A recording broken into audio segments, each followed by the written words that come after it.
Та баримтандаа стайлс ашиглаж байгаа бол гарчгийн томьёог хийхэд маш амархан байдаг. Үүний тохируулгыг хэрхэн хийх талаар энэ хичээлээр заах болно.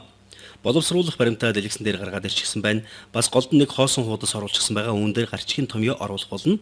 Зүүн талд навигацийн самбараа бас гаргачихсан байна. Навигацийн томьёо нь гарчигтай томьёотой адилхан. References tab-ын Table of Contents руу орно. Хоёр төрлийн гарчгийн томьёо байгаа.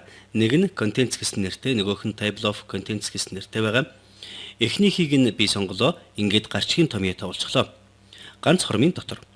Үнэхээр хялбархан аргаар. Энэ гарчгийн томьёо динамик аргаар бүтсэн хуудаснуудын дугаар нь гарчиг болон дэд гарчигтай хамт байгаа. Контрол товч дээр дараастай хүссэн газраа курсороо дарахад навигацийн самбар дээр тэр гарчиг болон хуудсан дээр автоматар очих болно. Хэрэглэгч та үүнийг мэддэг байх хэрэгтэй. Навигацийн самбарыг нээчихсэн үедээ контрол товч дээр дараастай чигээрээ курсороор хүрсэн газраа дарахад навигацийн самбар дээр тэр байршил гараад ирдэг. Баримтынхаа ихэнд очие. Аливаа гарчгийн томьёог автоматар шинжлэх боломжтой байдаг. Гарчгийн томьёог эдвэхжүүлээд хамгийн ихэнд байгаа Update Table command дээр дарах хэрэгтэй. Иймэрхүү нэмэлт өөрчлөлтүүдийг гарчгийн томьёонд хавсаргах амархан.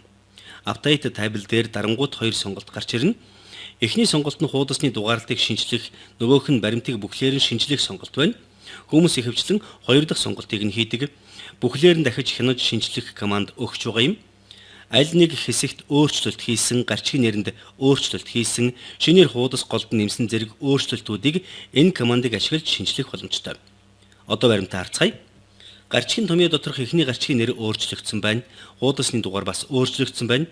Үүнээс илүү хялбар байна гэж юу ахав дээ. Гарчгийн томьёо нэлээд урт болдог. Гарчиг болон гарчиг доторх дэд гарчих гэх мэт бүгдийг багтаасан байдаг учраас урт байдаг. Богинохон гарчгийн томьёотой байхыг хүсвэл яах вэ?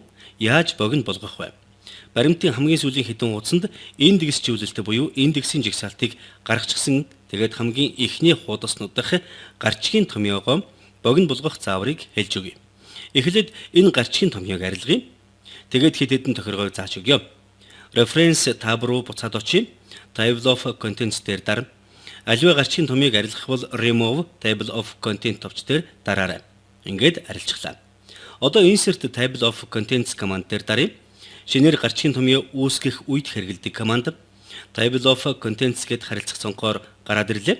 Эндээс тохиргоо хийж болно. Төвшингөө сонгож болно. Хуудасны тоог ил болгомооргүй байгаа бол Show Page Numbers гэсэн тохируулгыг идэвхгүй болгож болно. Гарчгийн томьёонд хуудасны тоог нь оруулахгүйгээр тодорхой хэсэг болон түүний гарчгийг бичиж болно. Хуудасны дугаарыг баруун талд зэрэгцүүлж байрлуулахыг хүсвэл Right Align Page Numbers гэсэн командыг идэвхтэй болгож болно. Tab Leader гэсэн тохиргооноос Tab Leader-ийн тохируулж эсвэл устгахч болно. Дан цэг байрлуулж болно, эсвэл бас зураас байрлуулж болно. Үгүй бол ямар ч зураас цэггүй Tab команд өгч болно. Үүнийг үндсэн тохиргоон дээр нь тохируулна. Баримтыг хэвлэхэд ингэж харагдана. Бас дэлгэц дээр ингэж харагдах болно. Үүнийг веб хаяг дээр хэрэглэх тохиргоо хийж болно. Хуудасны оронд Hyperlink ашиглаж болно.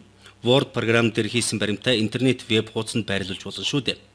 Вебд тавигдсан гарчгийн томьёон дээр хуудасны дугаарын оронд Hyperlink байдаг. Зөвхөн гарчгуудын хуудасны дугаарыг заана гэж тохиргоо хийлээ. Одоо ок дээр даръя. Ингээд энгийн богино гарчгийн томьёотой болчихлоо. Хэрвээ үүнийг шинжлэх бол гарчгийн томьёог идэвхжүүлээд курсорын баруун товч дээр дараад нээгдсэн цонхноос Update Fail гэсэн командыг сонгоно. Харилцах цонх гарч ирнэ. Update Entire Table гэсэн тохиргоог сонгоод ок дээр даръя. Энэ гарчгийн томьёог одоо арилгая. Тэгээд Reference tab руу ороод Table of Contents дээр дараад хамгийн ихний тохиргоог сонгоё.